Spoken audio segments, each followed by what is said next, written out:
welcome back to Current Calamities, where I take a break from the past to look forward to the future with the games of the present. And I know it's only been 3 episodes since the last one, but the collections keep on coming. Sonic Origins, yet another compilation to come from Sega's Blue Blur and his early library of successful 16-bit and now 8-bit titles too.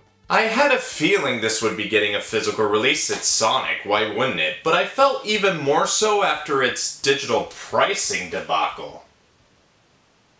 Like, what the hell was this? Sega can't even do EA right. You better believe I played a majority of the Sonic games on offer in this collection, at least the main line ones. I have all the Genesis titles and a little over half of the Game Gear offerings. I've been playing Sonic for as long as I can remember, but that doesn't mean I can learn something new. There are a few games I haven't played yet, and Origins Plus did a Mania Plus and included a book, this one full of art. Thank God it's mostly pictures because I can't read, but I can play games, so let's play this one.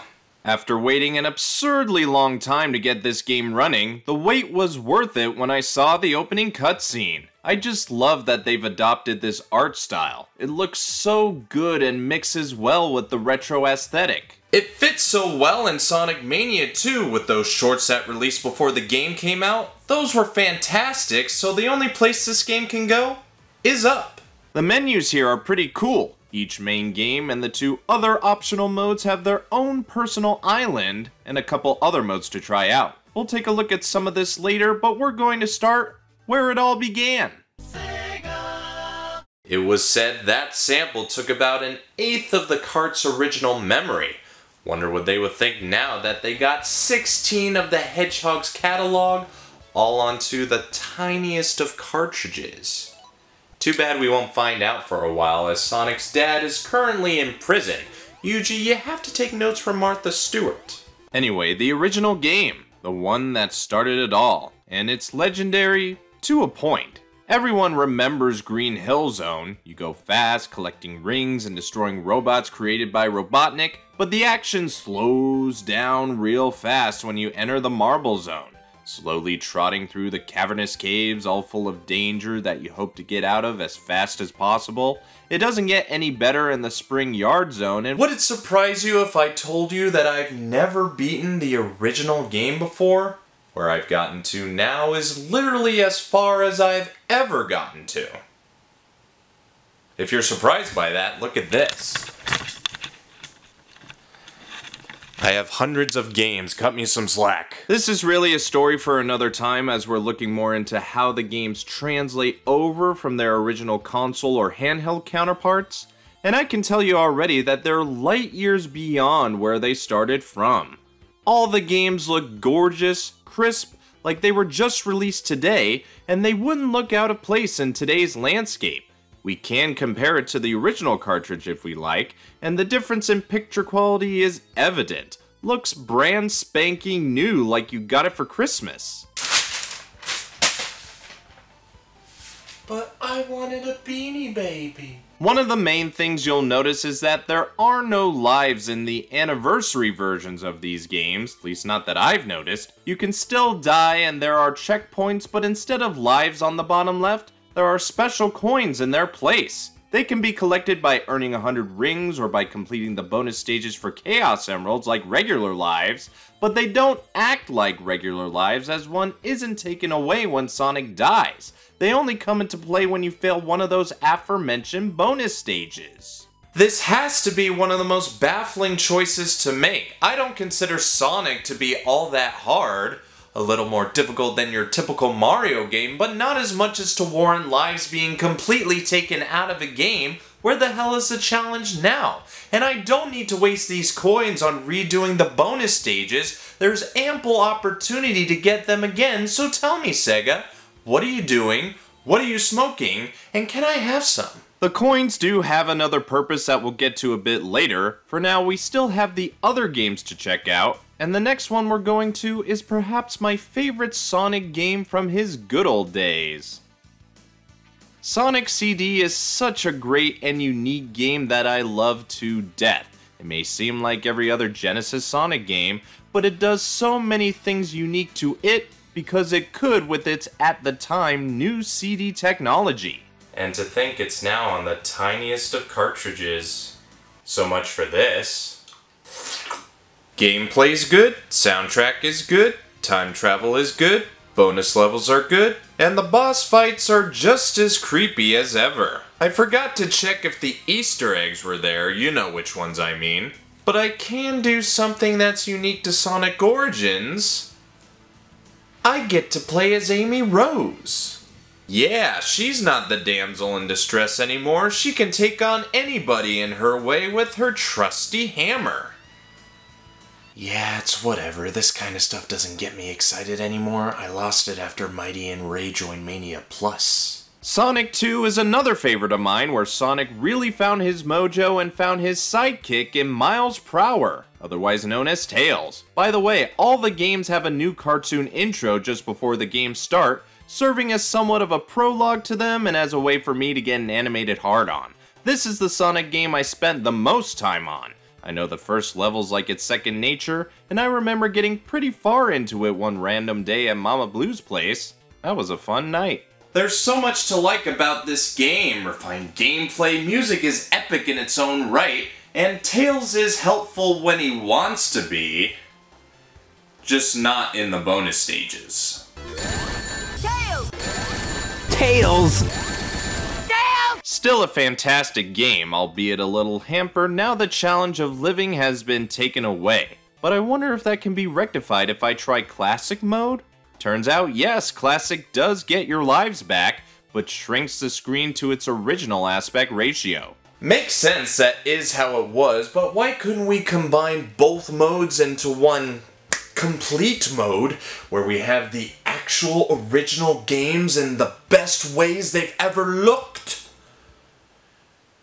We just never get nice things anymore. Sonic 3 and Knuckles, I would say the Sonic game or games I have the least experience with. Again, if I have to prove a point, here's my basement. You've seen it before. I'm gonna be playing games forever. Like the most I know about it is the influence of the King of Pop on its OST, the debut of Knuckles obviously, and its new bonus stage which takes a life of its own that it's even an added mode to this game alone. I really need to put more time into 3 and Knuckles, but I sometimes can't get over the lock-on technology, as I still wonder how they did it. I want innovative Sega back. Good game though. Now we get to the newest selling point, at least for the Plus version of Sonic Origins, that being the 12 new Game Gear titles on offer for us all to play. This pretty much came out of nowhere to me because Game Gear does not get a lot of love, sometimes deservingly so. It was just a handheld Master System with a piss-poor battery life. But Sonic had a heck of a time if they could find that many games on it. But it was a weird way of how you had to go about getting them, as there's an option for downloadable content, and you have to go into the eShop to go get it. You're provided a code, but Christ, was it really hard to integrate the content onto the cart already? I'm done questioning Sega. If they want to be different, whatever. Nintendo will buy them eventually. Now, do these additions make the experience any more enjoyable? I would say yes and no because the selection is truly a mixed bag. Some of them are passable, like the traditional Sonic ports and exclusive titles, including the two I looked at previously, Tails Adventure and Sonic Labyrinth. Glad to play those two again. But not every game was the best. The ports of Sonic Spinball and Dr. Robotnik's Mean Bean Machine made me sad inside and made me wish we could have got the Genesis games instead because they're obviously superior. Sonic Blast was something.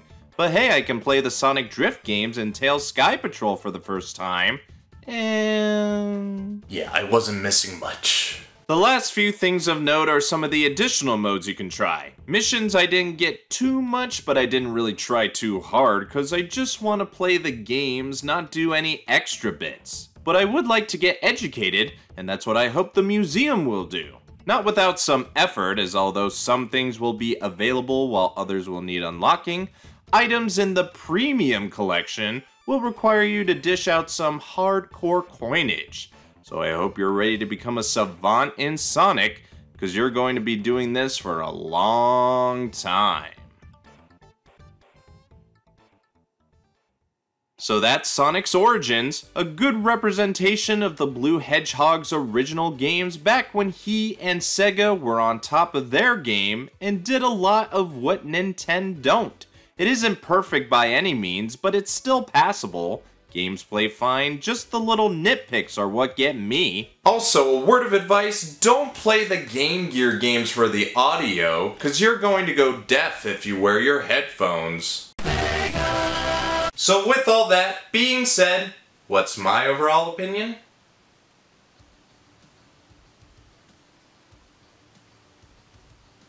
No matter the highs and lows the Blue Blur has gone through, most of us are usually drawn to his original games that made him the next big thing in gaming. And for now, this is probably the best way to play a good selection of them in the modern day. Sonic Origins, the Plus version anyway, does a lot right, having 16 of his games looking the best they've ever looked, and most of the gameplay is exactly what you would expect. With a few exceptions. I still can't get over the fact that the new anniversary games do away with the lives in favor of the coins to unlock stuff in the museum. I think it was the worst way to go about it. If they kept them with the mission mode and out of the original games themselves, then I think it would have been a much better collection. Not that it's really bad, but out of all the collections I've looked at recently, I'd have a hard time recommending this one out of the rest. Though I still say if you're unable to get the original games, you really can't go wrong with Origins Plus. It gets the job done by reintroducing Sonic's golden years to a whole new generation with a few bells and whistles, and a couple typical Sega bad choices, which is all too common for the companies and their mascot's life. Now, if y'all excuse me, I'm going to be impatient and look up what this puzzle looks like and enjoy those Sonic Mania shorts because they're actually in the game.